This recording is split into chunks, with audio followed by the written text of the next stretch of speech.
Bonjour et bienvenue dans ce deuxième module du 5e chapitre du cours de mécanique des fluides. 5e chapitre qui traite de la cinématique. Et dans ce module, nous allons voir trois concepts qui sont extrêmement utiles pour décrire la cinématique des écoulements, à savoir les trajectoires, lignes d'émission et lignes de courant.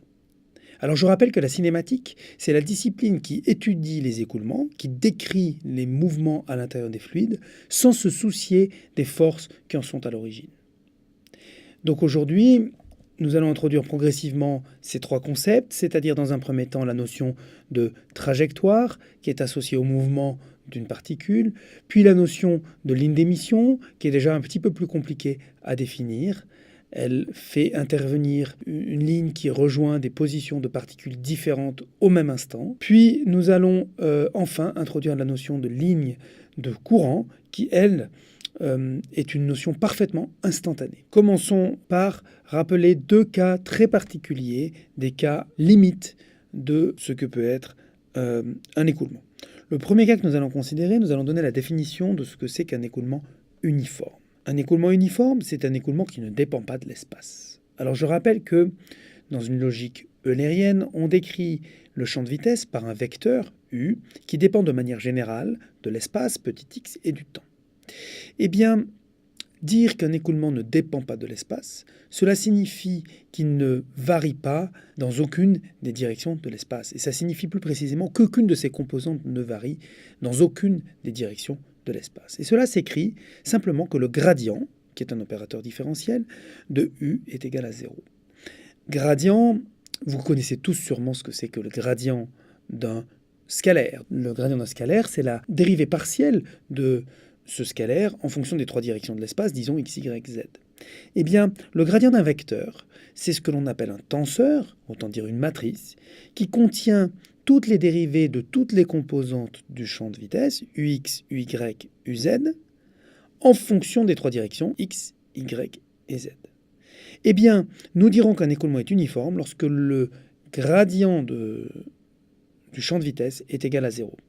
Autant dire que le champ de vitesse est une constante, c'est-à-dire de normes constantes et de direction constante partout dans l'espace. Donc ça, c'est le premier cas particulier intéressant, c'est le cas de l'écoulement uniforme. Nous allons aussi regarder maintenant le cas de l'écoulement stationnaire. Un écoulement stationnaire, c'est un écoulement dont le champ de vitesse en aucun point de l'espace ne dépend du temps. C'est-à-dire que pour tout point de l'espace et pour toutes les composantes du champ de vitesse, la dérivée partielle de la vitesse est égale à 0 en fonction du temps. Voilà. Ces concepts nous seront utiles plus tard dans ce cours. Introduisons maintenant la notion de trajectoire. Donc c'est une notion qui est lagrangienne, c'est-à-dire que c'est en fait la trace d'une particule dans son mouvement. Donc c'est très proche de ce que l'on avait défini comme l'approche lagrangienne pour la description des fluides. Petit rappel, nous avions défini l'approche lagrangienne de la manière suivante. Dans l'approche lagrangienne, on s'intéresse à la vitesse u de x, y, z et t d'une particule dans son mouvement. Donc la particule occupe des positions successives m de x, y, z, t, et la particule est caractérisée par sa position m0, elle est étiquetée, si l'on veut, par sa position m0, en x0, y0, z0, en t0. Donc maintenant, on va suivre cette particule au fur et à mesure de son mouvement. Donc si elle est ici au centre de la boîte à l'instant 0, eh bien un peu plus tard, elle va avoir occupé une place différente au moment t1, puis encore une position différente au moment t2. Si maintenant je rejoins toutes les positions successives de cette particule au fur et à mesure du temps, j'obtiens une ligne qui passe bien sûr par M0 et qui est la trajectoire de la particule qui est passée en M0 au temps T0. Donc une trajectoire, elle est étiquetée par un point de l'espace et aussi par un temps. Donc je repère un point de l'espace, M0, et un temps T0 où la particule passe en ce point M0. Et maintenant, si j'intègre donc si je regarde la position de cette particule à d'autres instants, ou bien dans le passé ou bien dans le futur, j'obtiens la trajectoire. Mathématiquement, cela peut se définir. Donc mathématiquement, qu'est-ce que nous allons écrire? Nous allons écrire que la trajectoire est l'ensemble des positions x d'une particule, qui est justement passée par x0 en t0. Et donc je dois simplement résoudre l'équation différentielle ordinaire, qui me dit que la variation de x avec le temps, dx dt, la dérivée de x par rapport au temps, il s'agit ici d'une dérivée lagrangienne, je suis la particule dans son mouvement, eh bien cette position grand X est telle que dx sur dt est égal à u, le champ de vitesse, à ce point x, qui dépend lui-même du temps, à l'instant t. parce que le champ a aussi, lui, le droit, de manière cette fois-ci eulérienne, de dépendre du t. Donc la vitesse de la particule dépend de la position de la particule grand X, qui elle-même dépend du temps, mais elle dépend aussi, bien sûr, explicitement du temps, parce que le champ de vitesse, comme nous l'avons vu l'autre fois, a le droit de dépendre explicitement du temps. Nous donnons à cette équation différentielle ordinaire une condition initiale, qui est que la position de la particule au temps 0 est x0. Il me suffit alors d'intégrer cette équation différentielle, le plus souvent de manière numérique, pour obtenir une trajectoire. Donc il n'y a strictement aucun problème à ce que des trajectoires se croisent, à condition qu'elles se croisent à des instants différents. Sinon, cela viole un principe de causalité, en fait, c'est-à-dire que, soumises aux mêmes forces, deux particules qui occupent la même position au même instant doivent suivre la même trajectoire, principe de causalité. Mais cependant, si la trajectoire, si les particules passent au même point à des temps différents, il n'y a absolument aucune raison dans le cas général qu'elles occupent la même trajectoire. Le seul cas où elles ne se croiseront jamais, c'est un cas où l'écoulement est stationnaire, c'est-à-dire qu'il ne dépend pas du temps. Autre chose, donc on peut parfaitement imaginer une trajectoire qui boucle sur elle-même. Cela ne pose aucune difficulté conceptuelle. La particule occupe la même position, mais à deux instants différents. Maintenant, définissons la ligne d'émission. Alors afin de définir la ligne d'émission, qui est en fait l'ensemble des positions occupées à un instant donné, grand T, par des particules qui sont passées en un point donné M0 à des temps inférieurs à grand T, je vais essayer d'illustrer ça par des schémas. Donc je commence par définir trois trajectoires. Donc une trajectoire d'une particule rouge, une trajectoire d'une particule jaune et une trajectoire d'une particule bleue. Si je superpose ces trajectoires, j'observe qu'elles passent toutes par un point de l'espace que je nomme M0. Et je vois que la particule rouge passe au point M0 au temps T0, alors que la particule bleue passe au point M0 au temps T1, et que la particule jaune passe au point M0 au temps T2. Et donc, je vais pouvoir maintenant recueillir la position des particules au temps grand T qui sont passées par un point M0. Donc M0 est ce point-là, grand T, je le choisis égal à T3, et je collectionne toutes les particules au temps grand T, au temps T3, qui sont passées par M0. Donc celle qui, bien sûr, est passée par M0, c'est celle qui est précisément en M0 au temps T3. C'est une particule noire, elle n'a pas eu le temps de bouger, elle est en M0 au temps T3. Maintenant, je me souviens que la particule jaune était passée en M0 au temps T2. Mais maintenant, elle a continué son chemin et elle est arrivée un petit peu plus loin. Donc je représente maintenant cette particule jaune à l'instant T3, mais elle est passée au point M0 en T2. Et je fais la même chose pour la particule bleue. La particule bleue maintenant au temps T3 est partie largement vers la droite, mais souvenons-nous qu'au temps T1, elle était passée par M0. Même chose pour la particule rouge qui est à deux doigts de sortir de la boîte. Particule rouge qui, au temps T0, était passée en M0. Donc j'ai maintenant collectionné les particules au temps T3 qui sont toutes passées dans le passé par M0, et je peux relier en fait ces particules. Je ne le fais pas de manière arbitraire, je dois vraiment calculer, je ne l'ai pas fait ici, mais pour chaque petite variation infinitésimale du temps, l'ensemble des positions, et cela me définit la ligne d'émission. Nous voyons donc que dans un cas général, c'est-à-dire dans un écoulement instationnaire, où les trajectoires passant par un point donné ne sont pas toutes les mêmes, elles dépendent du moment où la particule est passée par ce point, ce qui est le cas ici, nous voyons que la ligne d'émission ne se confond absolument pas avec les trajectoires. De manière un peu simplifiée, on peut dire que alors que les trajectoires intègrent le mouvement d'un fluide dans le temps, donc on suit la même particule, on voit bien que la ligne d'émission collectionne des particules différentes à des instants différents. D'accord ?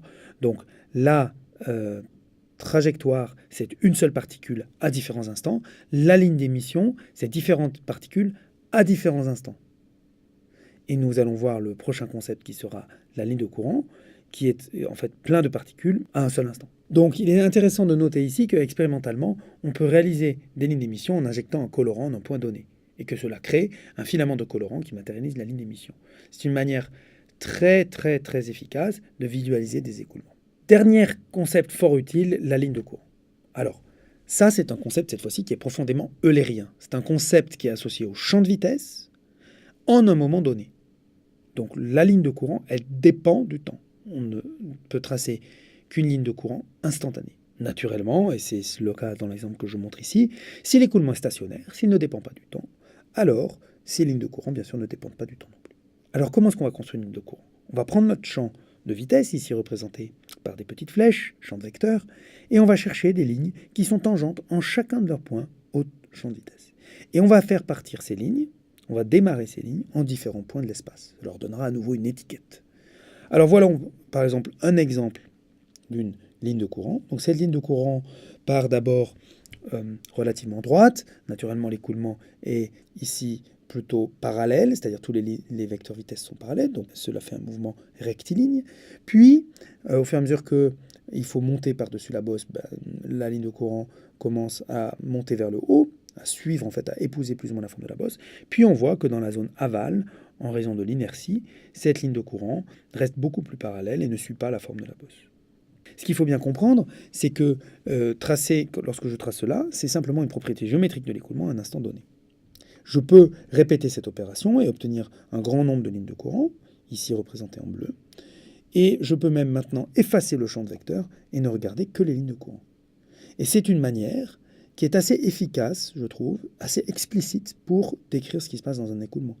En particulier, si je regarde le champ de vitesse dans la zone de recirculation, c'est-à-dire dans la zone où les vecteurs vitesse sont très petits, il m'est très difficile de voir visuellement le sens des flèches et je dois zoomer énormément pour y voir quelque chose. En revanche, lorsque je regarde simplement les lignes de courant, celles-ci peuvent être soit ouvertes, soit fermées. Lorsque j'ai des lignes de courant fermées, cela indique la notion de recirculation. Il y a encore beaucoup d'autres choses que je peux apprendre simplement en regardant les lignes de courant. Nous avons défini les lignes de courant comme des lignes qui sont partout tangentes au champ de vitesse. Cela signifie que la vitesse, une particule fluide, ne peut pas traverser une ligne de courant. Elle est toujours tangente à cette ligne de courant. Ainsi, je peux définir le tube de courant entre deux lignes de courant adjacentes. Dans ce tube de courant, puisque la vitesse est partout tangente à ces lignes de courant et que je ne peux pas traverser les lignes de courant, eh bien le débit est simplement conservé. Le débit massique de manière générale, car rien ne se crée, rien ne se perd en absence de réaction chimique. Donc en absence de réaction chimique, j'ai un débit massique qui est conservé.